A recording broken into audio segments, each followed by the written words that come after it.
Hello guys, I'm here again, Chef Kissy from Kissy Lubo channel. I'm trying to make again another appetizer. Appetizer roast chicken.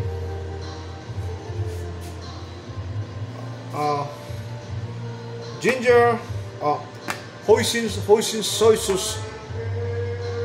Ginger hoisin soy sauce roast chicken. Okay, this is the one I make. This one, the chicken I make first. I deep fry quick, just like to hold, you know, the flour to the chicken, and then I finish in my oven over here. I finish in the oven, and now it's done. And then I'm going to saute.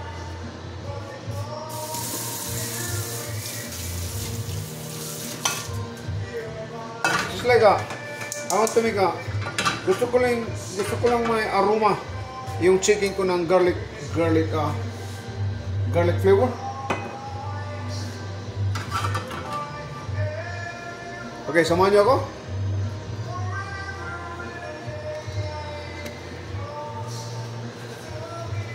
Guys, don't forget to like, share, and subscribe my channel,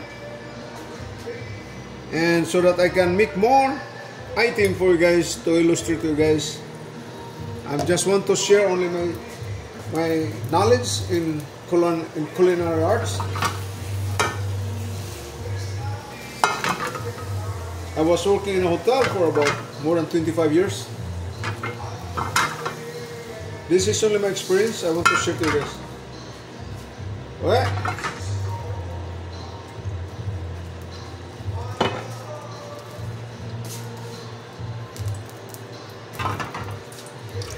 Ginapot mo, lalagyan natin ng garlic. Good flavor. Medyo mabango ang ano niya, dating niya. Ganito lang, simple lang. Mga pulutan, ito lang pulutan ko. May mga restaurant kayo, mga ano, ganito, mabilis na ito. Okay? Tapos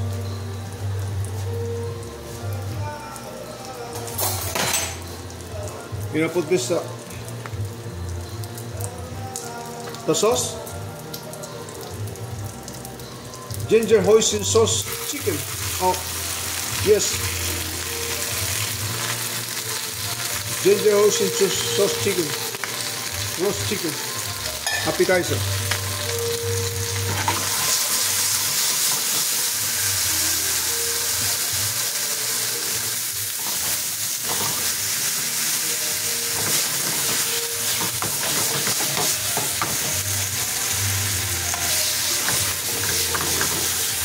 Ihalo lang natin ng mabuti. We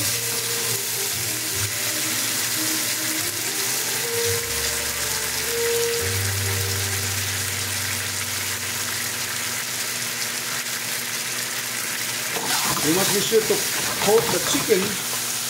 Ano natin para mag-coating na sa sauce. Okay, tapos na. Finished. And samahan nyo ko pag-split up. I-split up natin.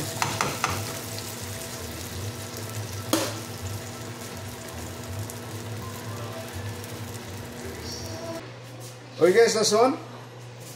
This is how I set up my chicken.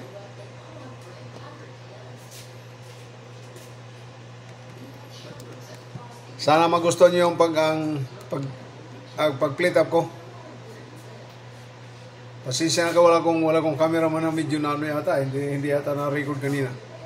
Okay, don't forget to share, like, and subscribe from Kissy Lubo channel, is Chef Kissy. Maraming salamat sa pagsubaybay niyo sa pagluluto ko.